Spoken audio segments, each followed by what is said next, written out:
അവിടെ ഇരിക്കേ. അമ്മ അവിടെ ഇരിക്കേ.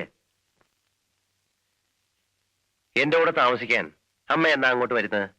ടൗണിൽ താമസിച്ചാ ശരിയാവില്ല മോനെ. എന്റെ കുളിയും തേവാരോ അമ്പലത്തിൽ പോക്കും ഒക്കെ മുടങ്ങും. അതിനവിടെ വെള്ളത്തിന് യാതൊരു ക്ഷാമവുമില്ല. പൈപ്പ് തുറന്നാൽ മതി, 24 മണിക്കൂറും വെള്ളം കിട്ടും. പിന്നെ അമ്മയ്ക്ക് വേണ്ട ദേവന്മാരൊക്കെ അവിടെ ഉണ്ട്. നിന്റെ കൂടെ വന്ന് താമസിക്കാൻ എനിക്ക് ഇഷ്ടമില്ലാഞ്ഞിട്ടൊന്നും അല്ല മോനെ. ഞാൻ അവിടെ വന്ന് താമസിച്ചാൽ നിന്റെ അച്ഛന്റെ കുഴിമാടത്തിൽ ദിവസവും സന്ധ്യയ്ക്ക് ആരാ ഒരു തിരികൊളുത്തുക? എന്റെ കാലം കഴിയുന്നത് വരെയെങ്കിലും അതിന് മുടക്കം വരുത്തരുതെന്ന് എനിക്ക് ആഗ്രഹമുണ്ട്. വടക്കേ പറമ്പിൽ 10 മൂട് തെങ്ങ് വെക്കണം. കുറെ ചേനയുടെ വിത്തിരിപ്പുണ്ട്. മഴയ്ക്ക് മുമ്പ് അതൊക്കെ ഒന്ന് നടണം.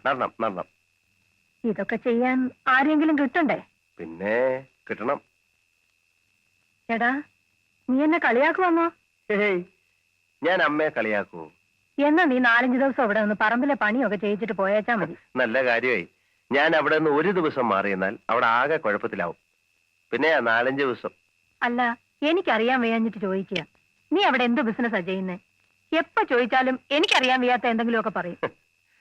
എക്സ്പോർട്ട് ഇമ്പോർട്ട് എന്നൊക്കെ പറഞ്ഞാ അമ്മയ്ക്ക് മനസ്സിലാവൂ? നിന്റെ എക്സ്പോർട്ടും ഇമ്പോർട്ടും ഒന്നും എനിക്കറിയണ്ട. എപ്പോ നോക്കിയാലും ടൂറും യാത്രയും തന്നെ. അല്ല, നീ കല്യാണം കഴിച്ചാ എന്ത് ചെയ്യും? അതല്ലേ കല്യാണം കഴിക്കാത്തത്. കഴുത എന്ത് ചോദിച്ചാലും തർക്കുത്തരവേ പറയൂ. അപ്പോഴേ എന്താ നിന്റെ ഭാവം? വയസ്സ് 28ആയി. ആ പുണ്യനായരുടെ മോള് വത്സല നല്ല അടക്കം ഒതുക്കമുള്ള പെണ്ണ. കുടുംബം കൊണ്ടും ചേരും. വലിയ പഠിപ്പും പത്രാസും ഒന്നും ഇല്ലെന്നേ ഉള്ളൂ. നീ അവളെ ചെന്നൊന്ന് കാണ്. നിനക്ക് ഇഷ്ടപ്പെടുകയാണെങ്കിൽ ആലോചിക്കാം.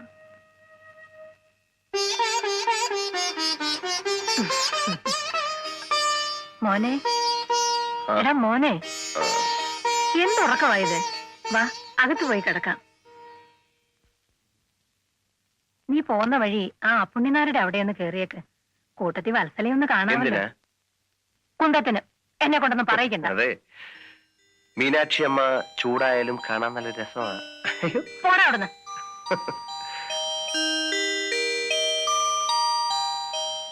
ഞാൻ വരട്ടെ. എന്തൊരു വരവും പോക്കും അമ്മനെ ഇത്. അടുത്ത തവണ വരുമ്പോ 2 ദിവസമെങ്കിലും അമ്മയുടെ കൂടെ നിൽക്കണം. ശരി.